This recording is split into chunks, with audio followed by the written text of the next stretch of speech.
I'm done. I'm so tired. I have no more to push. Push baby's head back in there, and let me try again. Well, welcome back. My nails. God dog. I just realized I have not used nail polish in literally so long, and this is why. Do you see this? This is bad. That's bad. I should have, at least took that off before I. Mine are pretty long though, so Yeah, you don't but have the I best mean, nails. like, nail polish is not a thing anymore. It's like you gotta leave them naked or actually But go you get them done. hate having yours naked. I do hate having them naked I don't understand why. because it makes my hand look like a man hand, So and I have they just look stubby. You qualify naked nails as being a man's hand. Naked hands, yeah. I need them to have like nail polish, which I guess growing up it would need to be. Oh, you have something to say? Oh, we have a guest this episode. Yeah, we have a new addition. So you can hear that if you're not watching, and you're just listening. Right. That is Nilo Harvey. So what is that sound? Heavy breathing. Is that a pig? They have a pet pig? Just that heavy Peppa breathing. Pig, is that here. you? Anyways, so I wish I would have got my nails done, but it's fine, whatever. I need to get used to them being like normal, natural, and I think it's just I need to stop wearing the acrylics and let them grow by putting the growing syndrome serum on them and like doing my natural nails. But yeah, this is ratchet. So, anyways, look great. Back to what you were saying. We're back. What is this? What are we calling this thing? All Things Work Together podcast. We've changed our YouTube channel 3 times. I don't know what it is anymore. All Things Work Together podcast YouTube. And welcome back. The past couple of times we were talking around our journey and how we got to here and from our friends, church, baby before marriage.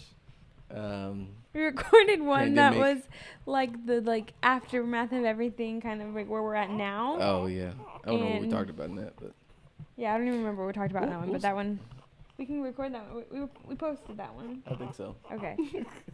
Yeah, I wasn't sure if we did or not, but anyways, yes, we got through our life, and here we are with 2 kids, 3 weeks postpartum. Yeah.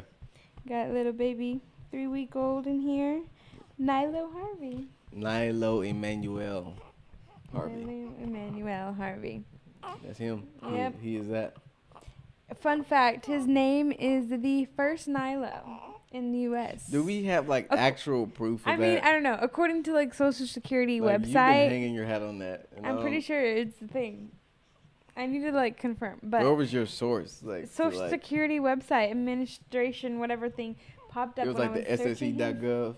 I don't know. But when I searched website, that sounds legit, right? ssc.gov. That sounds like it's it. I don't know. When I searched his name, it literally said, "There's no record of Nilo in the U.S." Hey, brother, if that's you, that's you. Stand firm on that. Who knows? One and only. Hello, somebody. I mean, it doesn't even really have a meaning. The only thing I could ever find was something from out of the country that said it was meaning. Restoration. We'll take that. Emmanuel means God with us, if you didn't know that.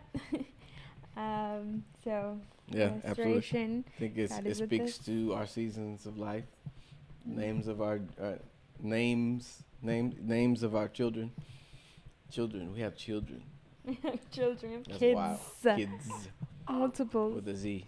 You know how churches try to put Z at the end of kids to make it sound cool? Oh, yeah. Stop. That's not it? That's not. Not it. I don't know why that was a trend. It hasn't let go. Don't do it. Church is still doing it. Anyway, so today, what we're talking about? Our birth story. So we're going to see how fast we can get through this before our other child wakes up. Yeah, the Tasmanian devil is asleep right now. I don't even know how to say devil. Can we just say Tasmanian? Okay, Tasmanian is asleep. It's just the same thing. She's asleep. So, anyways, our birth story. What? The whole time we're gonna just hear this little guy. We gotta be quick though. Okay, where do we start? I was induced 2 weeks early. was not your plan. It was not my plan. I originally had a birth plan of birthing at home as long as possible.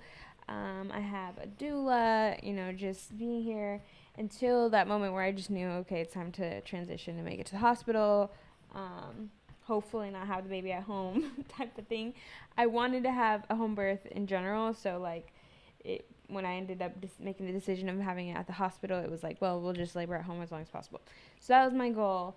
I also even did like a prank on Chris where I pretended like my water broke, and it didn't really like, I just didn't think about it because most of the videos you see on this prank is like everybody's rushing to the hospital and like the guy's freaking out, packing the bags, all this stuff. Well, my birth plan was to stay at home, so it's like it's not really that exciting of a video because he's just like trying to like, you know, calm me down on my bouncing ball. So it was. Her to her point, she thought it was gonna be a TikTok moment. Me throwing bags in the car, loading up car seats, rushing, falling, you know, trying to throw food together. That was a plan. I knew she wanted a calm delivery, so I'm like, and my friend was here. He turned on the worship, blaring. So I don't know if that was really calming. That was because it was like volume 100, but. He had the right motive. The kids are running around. He's grabbing the kids. Maddie, his wife, is recording it, which is typically not something she would be doing. She don't really record stuff. And so I didn't even think about that. But all that to say, I was going and locked in to like, okay, this is it. Like, let's bring peace.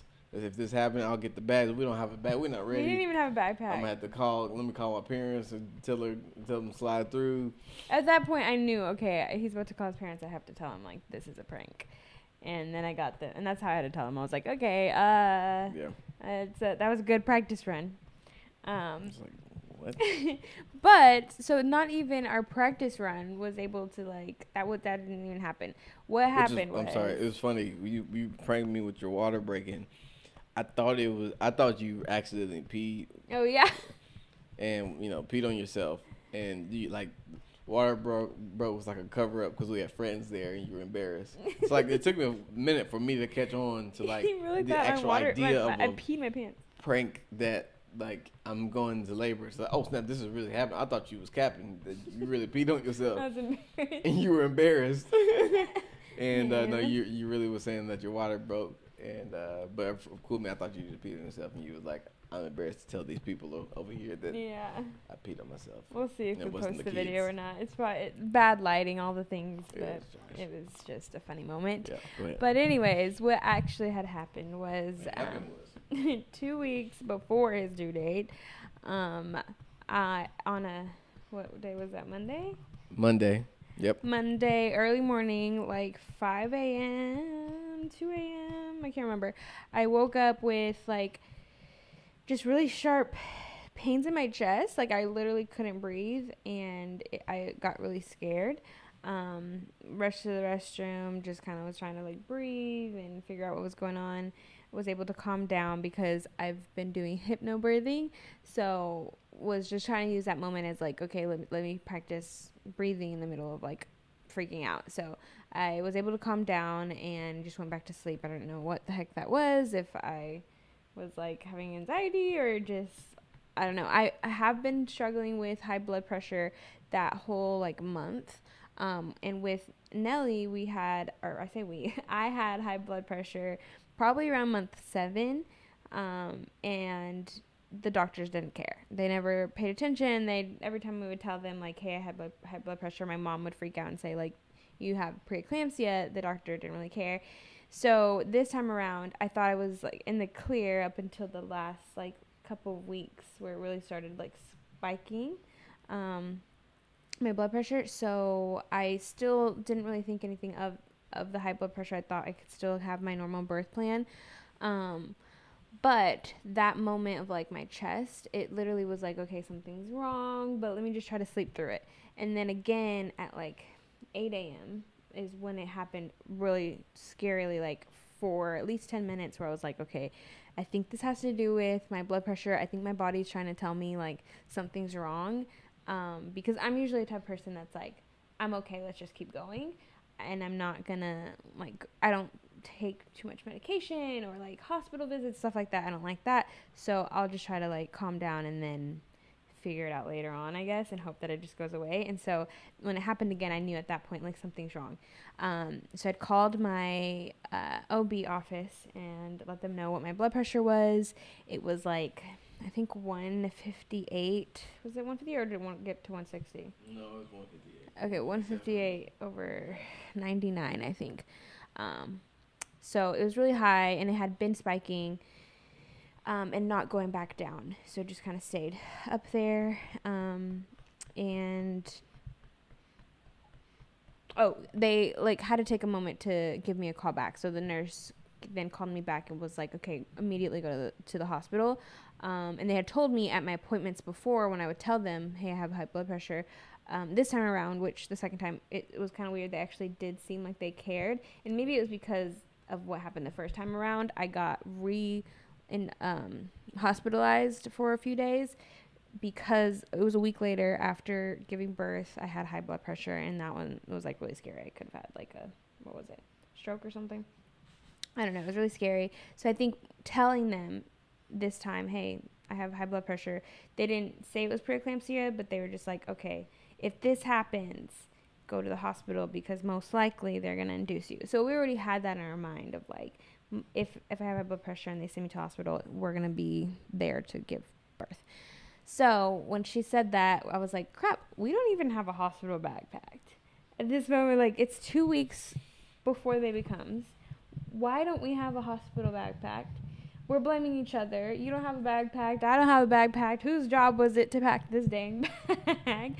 And so I knew that we had time, though. Like, they're saying go immediately, which I probably should have, like, gone immediately. But I just didn't want to, like, stress myself out and spike my high blood pressure. So I was like, it's fine. Like, just call your parents. Have them come watch Nelly. And we'll slowly pack the bag and, like, slowly get to the hospital. And we just kind of knew, okay, we're going to go get induced. Packed the bag, we stopped and got some smoothies. Here's the thing. So we stopped and got smoothies. And I made this decision because of you having high blood pressure, yes. Right? We're going into getting induced. I don't want to spike anything higher than it's already at. Yeah. I don't know. This is a serious issue, right? Blood clots, all those things. I don't want to, but it was a terrible decision. Yeah, don't do that. It was an absolute terrible decision. Getting induced, know your birthday. Going to a hospital where you know you're not about to eat. And the last thing you had on your system was a smoothie? And mine was trash. They tell you not to eat, and they tell you, you can't eat and all these things. But, like, if you know you're about to get to the hospital, you need to make sure you have one last good meal. Because then you're just going to be hurting yourself. You'll be starving. Thankfully, you got For who knows how long you're going to be in labor. Thankfully, you got induced so we could still eat. But, like, last time, it was like, no, you're died at 3. Let's get the process. You can't eat. And then if you can't eat, I can't eat because we were rolling in. So last time, I think we did the same thing. We just had a smoothie before. Right? We didn't. We had it at the house. You made it for me smoothie at the house, and it had some bananas and something, I don't know. But, yeah. Our birth story is on our YouTube video, though, if you guys want to see that one from Nelly, the first one. Yeah. But that was like a vlog style kind of the day. But anyways, don't do that. Don't do that. Go get the last supper. Now don't go chicken and waffles, and then I guess in the case that you did end up having to, like, the second you get there, it's really late and all the things, you're already about to have this baby, then you probably don't want to have the biggest meal, because in the case of having to get a C-section, that's like surgery and all that stuff. That's why they don't want you to eat, or also, I guess, pooping and all that stuff. Yeah. I mean, I pooped. I smelled it. He smelled it. It's something you don't forget. You lose all shame when you're. It hit your nose because it was like a human out. It was like a slight whiff, and then it just overwhelmed you to another degree. And I say, oh yeah, that wasn't a fart. That was pure residue. And you, like, in the moment, kind of like, okay, I'm probably I'm pushing so hard, I'm most likely pooping. I didn't smell it. I just knew, like... You didn't smell it? Maybe I did. I don't remember. It's kind of all gets, like, a blur. I smelled it for the both of us. We skipped, though. We got Oh, yeah, we definitely skipped. We got the smoothie, head to the hospital, right? 1 o'clock. 1 o'clock, Monday afternoon. Get there, go to triage. Mm-hmm. They're looking at us like, why you got bags? Oh, yeah. I had all the things. I had my headphones in with the hypnobirthing, audio playing, our bags, everything. They're looking like at us like, we're just going to check you, and you're probably going to go back to the crib. Yeah, they're like, so who sent you? And I was like, my doctor, like, the phone people, I don't know, they just told me to come here. And they're like, does your doctor know you're here? I'm like, I think so. Like, I don't know. It was the nurse from the office who said my blood pressure's high, so I need to get here. Right.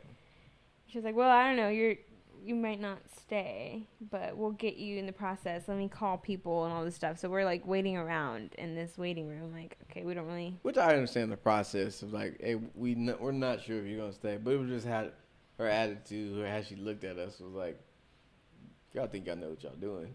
Y'all got bags. Like, actually, what would it look like if I didn't have bags and we had to say that, then I'm unprepared. Now you're looking at me like, oh, you're not... you don't know what you're doing. Yeah. Way behind the ears. Be safe and sorry. Exactly. So get triage, and what happened? How long were we there? I mean, the way that my blood pressure was and the way I was feeling, like, I knew most likely they're gonna try to get this baby out. And that's why I told you we were in the room. You were kind of worried if I wasn't having any contractions or anything. It was just my blood pressure was really high. They weren't gonna send us back to the house. We knew that. So we get into the triage. They get you all set up with the monitors and everything, asking a million questions. Do a cervical check. I'm not dilated. Was I dilated? Like a 1. At a 1. I think I was at a 1 because I remember kind of being like, oh, dang. Wouldn't realize I'd be dilated. But I was already at a 1. But they basically are just checking my blood pressure, which makes no sense because I'm like, I already told you my blood pressure's high. And so you're in there for hours before you actually get admitted just because they're just wanting to check your blood pressure. So they have to, like, test my blood to make sure it's, like, preeclamptic or not. And I'm like, what is that going to do? Like, you already know that currently right now this is how my body is feeling. This is what my blood pressure is at. But I don't know. So it was just unnecessary time that you're in there waiting forever. Well, I think it was more so a determining of how the baby would be delivered. Whether it be like it's too crazy, we're gonna have to do a C-section, right? I don't think so. No, that wasn't what she said. No, I feel like that's what I think that's what she said. I think it was to determine one if you need to go back to the crib or if we can induce you, or if it's like no, we're gonna have to slice and dice. I don't remember that part. I mean, it's a lot, I guess. They're saying a million different things and stuff. So, you saying, son? Hello? You trying to tell us how it went on your end? So then, what time? Oh, I actually have a note on my phone. Okay. Keep it rolling. Okay, 1 o'clock we arrived. We got transferred to labor and delivery at 6 p.m. So we're there for 5 hours in the triage until we get transferred. So at 6 p.m. I fell asleep. Yeah, he fell asleep in the triage. The doctors the nurses asked me questions that he would need to know, like if he's gonna cut the cord and just certain things, and he's literally snoring. I don't understand. I had a full night's rest. Yeah, and it's just you fall asleep in 2 seconds. It's a different story. It's not a good habit. Okay, so then they give me cervical softener at 10:30 p.m. So this is just a pill that Monday they give night, you. Yeah, Monday night they give you a pill. It's on the 7th to literally just soften your cervix to get you kind of started with the process of inducing labor before they give you pitocin. So they give you that every 4 hours to see if you're able to like kind of go naturally into. And so that's what I'm praying for. I'm like, do not want pitocin at all. Like, just let the cervical softener get me already going, and then I can naturally go into labor. My plan was no epidural, all the things natural, don't give me anything. So They gave me the cervical softener, gave that to me every 4 hours, and then at 6:30 a.m. They said they were gonna give it to me at 6, but I guess I got it at 6:30. The pitocin. And literally around 30 minutes to 1 hour later, I'm bleeding with the most intense contractions. Like I go from 0 and it begins to it felt like almost 100. Like Yeah. it was very, very, very intense. And I'm bleeding and I'm like, what's happening? Why is this so bad?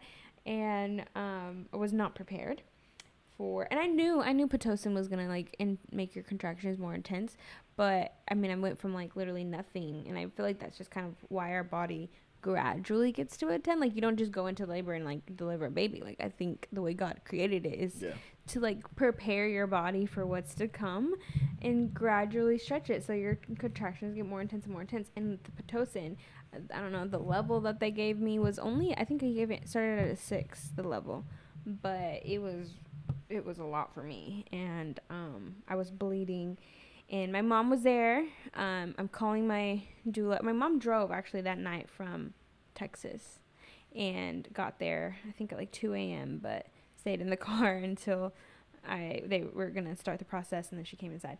And I have a doula, and I was trying to get a hold of her to get her there too, because I'm like, oh my gosh, I was not prepared. Like she's texting me this whole night like, okay, how are you doing, I'm like, I'm fine, I don't need you here yet. And then out of nowhere, it's like, boom, contractions. Where are you? Like, can you come now? I'm like, call my mom now. Call my mom. Get her up here now. Like, where's my doula? Get her here now. Like, and I'm like, can I leave to go get your mom, or like should I stay here? Like, how's she gonna get up? It's crazy. And I've gone through this before, so I mean, this was intense. Like, I mean, I've been here before with Nelly. I remember I did get epidural with her, but I didn't get it till I was at a 6. And I remember the 5 feeling intense, like gradually getting to that point where I was like, okay, the 5 is really, really bad. But no, I mean, I was, I don't know, I guess a 3 with the pitocin, like immediately. And that felt like a 6 or 7. Like it was really bad. Pause. Make sure it's not 30 minutes. We're at 22. Oh, gosh. Okay,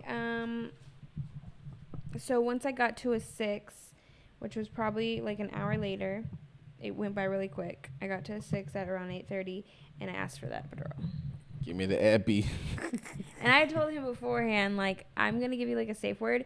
If I say, give me that epidural, I need to say at least 5 times within 1 hour before I'm like serious, because you're in intense pain. Like, of course you're going to be saying crazy stuff. So I knew I was going to probably ask for it. Right. And so first time she says it, I'm like, cap. Because I'm like, I don't want this. Like, no, I told you. I'm trying to do the most natural, no epidural. She's a couple more times. In about the 3rd time she says it, nurse is looking like, are we doing this? And mom's like, yeah, what we doing? And I'm looking at her like, I'm trying to get, she's like looking down. So I'm like trying to get you to like, look me in the eyes.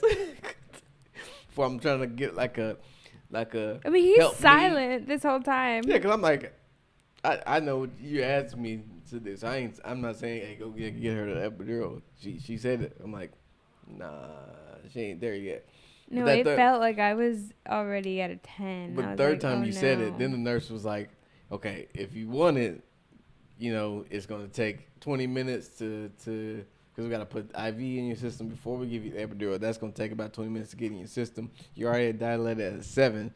Plus, take a minute for the doctor to get in, come do the epidural. And as the nurse is telling me this, she's giving me like this energy, this eyes like, epidural's not gonna come in time. Like, this baby's gonna get here before the epidural. So she's telling me like, yeah, this, like it was like this look like, without telling me, you can say yes for epidural, but he ain't gonna be here. But so she had to literally find me and tell me like, hey, just so you know, this is a process. I think she was trying to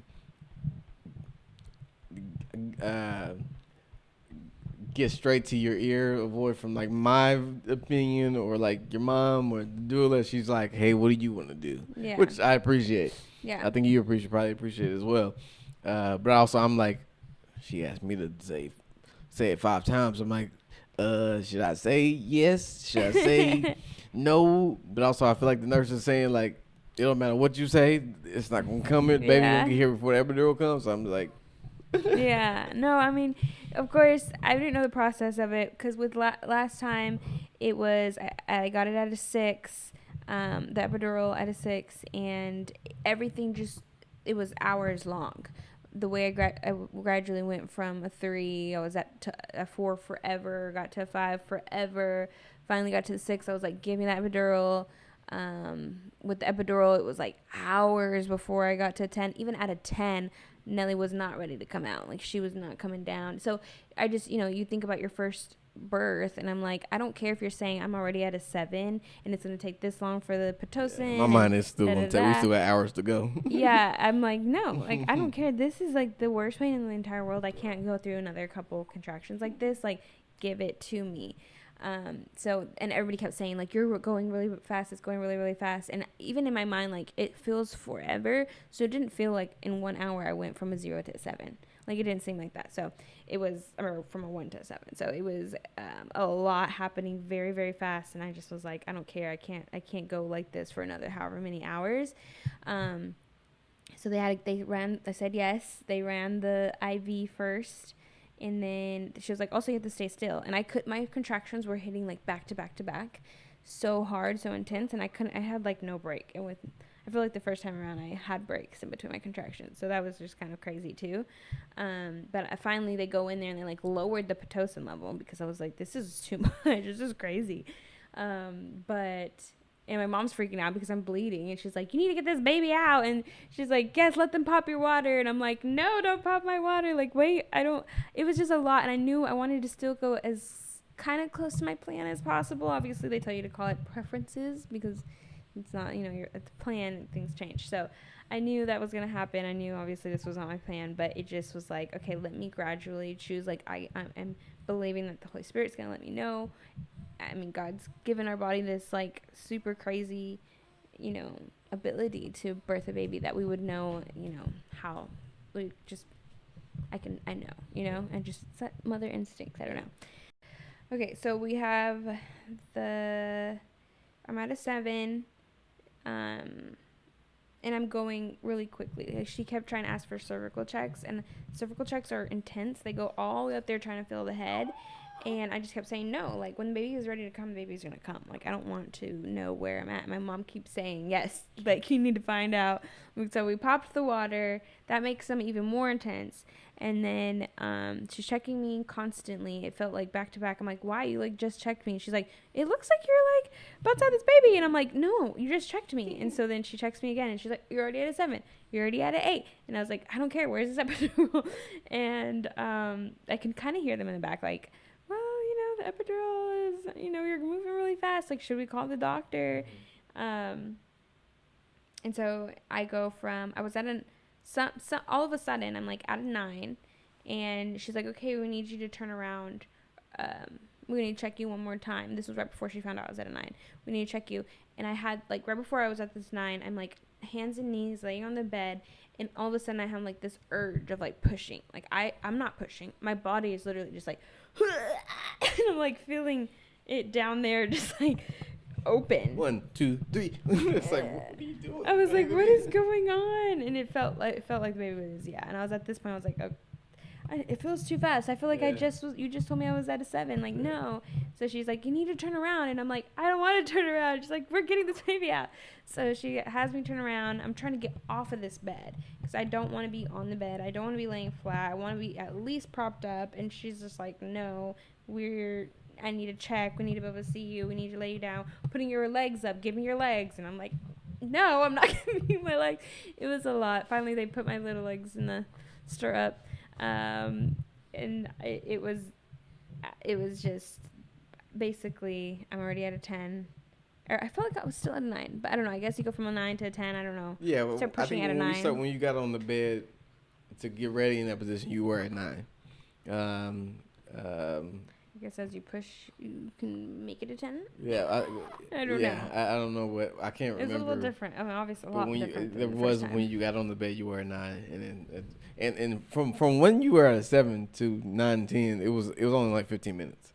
So like from what we were just talking about 7 to get here, it's just 15 minutes. It maybe felt like I didn't even finish the 20-minute like IV fluid. That yeah. By the time you were at the 7, the baby was here, it was 15 minutes. So like maybe at this specific point, it's 10 minutes that passed, and then another 5 minutes, baby's here. Yeah. So it went really quick. Like you were dilating quick. I don't know how that felt for you, but it was wild, Yeah. like just wild. And I mean, I'm laying there and they're like, okay, you push. Obviously it's different than like when you're on epidural trying to push. I felt, and I did, I felt like I was busting out my blood vessels in my face, how hard I was pushing. And I definitely did. My face had red like blood vessels out into my face. Like it was definitely crazy. a different level of push than last time. And like last time you were on producer, you couldn't really feel it. So you like feel it. You're just trying to push as hard as you think you can. But this time you started going. I was like, oh Jesus, hold on to something. They're like, keep going, and I was like, I'm trying. They're trying to help you like not push out air as you push and hold in the breath. 'Cause that helps with the pushing the baby out. And I'm like, I'm trying to do it with you. I'm trying to keep. But that's not what I learned in my hypnobirthing. Yeah, it's completely I was the so opposite. upset. I was like, let me do what I want to do. Like in my hypnobirthing, they tell me to like, as you push out, you're pushing down and pushing baby out. But they're literally yelling at me saying, hold your breath. Stop letting it go as you're pushing the baby out. And I was like, I can't. How do I breathe in and like push and like hold my breath? It was just not what I learned. And so that threw me off completely. I didn't. So at one point I had the headphones off and I forgot about my hypnobirthing tracks. And I'm like, why didn't I have this in? Oh, gave me a comb to both my hands to like put the comb into my hands. And I felt like I couldn't hold it strong enough to actually help. So my mom was squeezing the mess out of my hands, and that helped. And I told her, like, I need all your strength on my hands. And it did help a little bit. Really? To do that, to hold the combs. Jesus, I liked that. Nazareth. But I kept, God when I would take a break, I'm like, let me sit up. God's literally giving you the ability to push a baby out. Like, you know what to do. Like, animals know what to do and how to do it with. Yeah, them babies just dropping. And so I'm like, don't tell me, like, drop. I know what I need to do, and they're not letting me sit up Anywhere. And I think it's just because it helps them easier to see, and they need to. It's just easier for them. So she's like, no, you're gonna be here. I was very terrified to tear, because that was the worst thing ever the first time around. I think that is what made the postpartum experience really hard. We can't walk for like weeks. Yeah. And so this time around I was able to actually, I was hoping I didn't tear or even give me a episiotomy or whatever. And I had the same doctor as last time, which is not my doctor. But anyway, so she did not give me a episiotomy. But at like where they said the baby was there, I could feel the baby's, like his head was as stretched out as it could possibly be. And I felt like I could not push anymore. I was like so weak. The position was not working for me. I had nothing left. And I guess that's where they call like the ring of fire, where it's like the head is like right there. And they're like, we can see the head. Keep going. I only think about Finding Nemo. The ring of fire. Shark bait. No, the ring of fire. The ring of fire is real.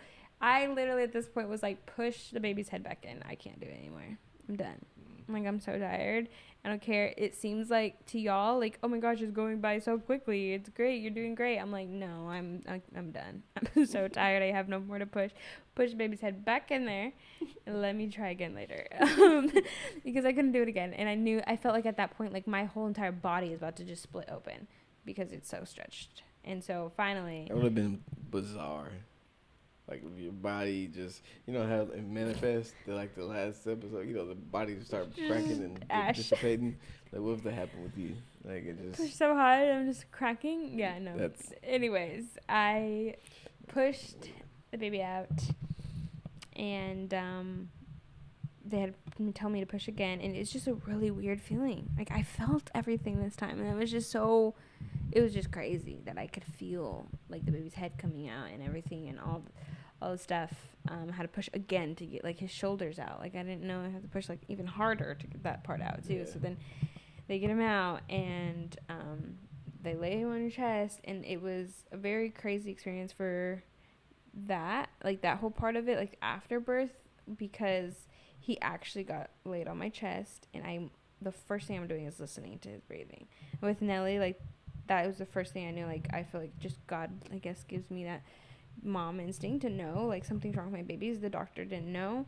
She was like, they were all like, oh, she's fine. That's just, they just can't breathe. That's, or not. What did she say? Like, not they can't breathe. It's just how babies breathe or something. And they're trying to like calm me down. And I'm like, no, something's wrong with her. She's not breathing right. And then she got sent to the NICU right away. After they're like trying to check her out and figure her out in the little baby bed and all the things. So with him, when he gets laid on my chest, that's the first thing I'm listening to. And he was so peaceful. It was crazy. Like just there, just breathing. Had his little baby cry, but it was normal. And he's just on my chest. Felt so warm. And it was just crazy. Such a great, crazy feeling. And then they're down there with the stitches. And I'm like, what the heck? I don't know how many. I'm just so scared. I'm like, great, they're stitching me up. But she actually let me know this time what the heck happened. Like last time she didn't tell me nothing. And I last time had a 3rd-degree tear all the way through on the bottom, and this time she said I had only a 1st-degree tear on the bottom, and then like a bilateral, some type of something rip on the top. So usually if they don't give you a episiotomy, you rip on the top too, so that's why they give it to you, is to like try to control the tear, and I didn't even know that the first time around. So anyways, I roped 1st-degree at the bottom, a little bit on the top, but the stitches were wild. I'm like, I'm trying to enjoy this moment, this golden hour with my baby, and you're like going in there with needles and stitching, and it was a mess. It was crazy. She's like, you're bleeding a lot, I have to stitch you, I have to keep going, you're bleeding a lot, you're they like throw in little words quietly like hemorrhaging and blood clots, and I'm like, what? I'm like, what's happening down there? And I don't know. So they end up figuring out stitching everything up, and it was terribly painful. But the second they're done with all of that, I see him like suckling, and I was like, should I try to feed him? Like, I didn't have this experience with Nelly. She had her first feeding was a bottle in the NICU, so my first feeding for her was in the NICU attempting to breastfeed, and I it wasn't successful. But so with him I see it and I'm like, should I try? Is it too early? Like, I don't know how this works, I didn't get this. And they're like, if you want, you can try.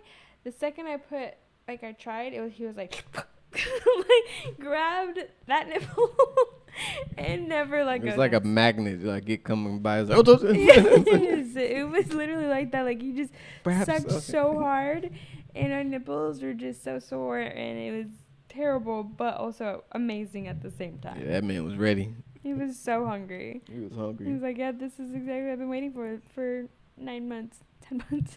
That's what it felt like. So then it was beautiful. Very, very beautiful moment. Beautiful for us. I feel like we didn't experience, a lot of what we experienced this time around, but we were able to like even have that moment to look at each other and like just crying. And the only like main word I could describe that moment was just, it was such a holy moment. Like to be able to look at each other, like your spouse that you're already doing life with, that you've already brought a kid with into this life, like you're doing life with, you genuinely like love this person to death, and you're able to look at them in their eyes like, we did this. Like, yes, I did it. I'm like, I did this, I did it, all these things, but I'm like, we have 2 kids. Like, glory to God. Yeah, and I think, man, that not having that moment with Nelly, like in that moment with Nelly, I'm looking at you, talking about blood clots. Is she dying? What's going on with Mal? Talking about my daughter struggling to breathe. It was just a rough moment.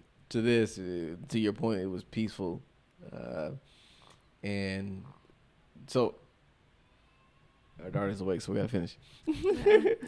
So thankful for that moment, but also I think in my perspective, was just so thankful for you, so thankful for you, and like you carrying a baby, you deliver like no epidural like that. that my gratitude and just thankful for you as my wife and their mother. It was just a beautiful, holy moment. So, Yeah. I think beautiful. I'm gonna go get our daughter, and you can wrap up. I mean, we're done. That's we're it. done. Oh, we're done. That's it. Right? Oh, great. I mean, we could go on and keep talking about all the days in the hospital, all of everything else, but Yeah. I mean, I think at least for our birth story, that's it. I'll end with this. It has been great. He's 3 weeks as of today. We're recording this video now. Almost 4 weeks. What we're most thankful for in this, maybe not most, but we're really thankful for in this process is some intentionality of community around us, family. Thankful for our consistent family in our life, first and foremost, and then the community of friends that I feel like God has put around us. Yeah. I think it's also tough in any spaces of life to focus on either who's not, even in spite of like so many people that's been around us, food, meal trains, all those amazing things. It's easier to focus on either who's not around or who's not intentional. And one thing somebody said the other day is not everyone has the capacity to care for your heart, and that's okay. So like, it's like, you know, we got people around. It's like, why come these people aren't close with us? They'll bring us food, but they're not close, whatever, all those things. But and you'll negate the people that are around, that are intentional, that God has placed around you. It's like, I gotta just be thankful for the people that's here. Yeah. And I think I just want to say, just so thankful for the people that are here. Thankful for you, but I'm thankful for people that are here. My parents have been amazing. Makes a huge difference for postpartum. It makes huge. Because yes, it's still so hard. Yeah. It's still sleepless nights. It's still all the things, you know. But I think just knowing you have a village, like you have people that are. What was that? She's growling. Knowing that you have people that, you know, are just there to check on you. Are you okay? You're not alone in the middle of feeling emotional, feeling lonely. Like, just that reminder of like, hey, how are you doing? Hey, what can I bring you? I'm gonna stop by. Like, I have this for you, I have that for you. That has been such a game changer for me postpartum this time around versus last time I had postpartum depression and we had no village, you know, outside of like our parents. But this time we have a whole church family that has literally felt like in the Bible, Aaron and her, like, you know, just lifting up our hands and saying we're here when you're doing life with you. Definitely makes a difference in your emotional stability and in your life as a family and all the things. So find you guys a church community, somebody that people that not just like a community group that you can just go to once a week or once a month and like not really talk to people. Like when these people are actually reaching out to you throughout the week. Also, one thing I would say is like that's something, and this needs to be like a whole nother podcast, but Mama. Yeah, we'll just do that a whole nother podcast, like talking about community and all those things, because this could be forever. So anyways, we are so thankful that you guys took the time to listen to this. We are yeah. Say thank you so much for listening, and I can't wait to talk to you again next time. Say bye-bye. Can you say bye-bye? Bye-bye. Say thanks for listening. Say that all things work together. Oh, little mama phone. Yeah, that's Dada's phone. Oh, mama now. Yeah. Okay. Say all things. Say all things. Mine. Okay. Say all things I think. work together. You can talk there. Say talk to you later. You talk there. Goodbye. Bye-bye. Wait to the camera. Bye-bye. Bye-bye. Go kisses. Can you do a peace sign? Peace sign. Okay. Goodbye.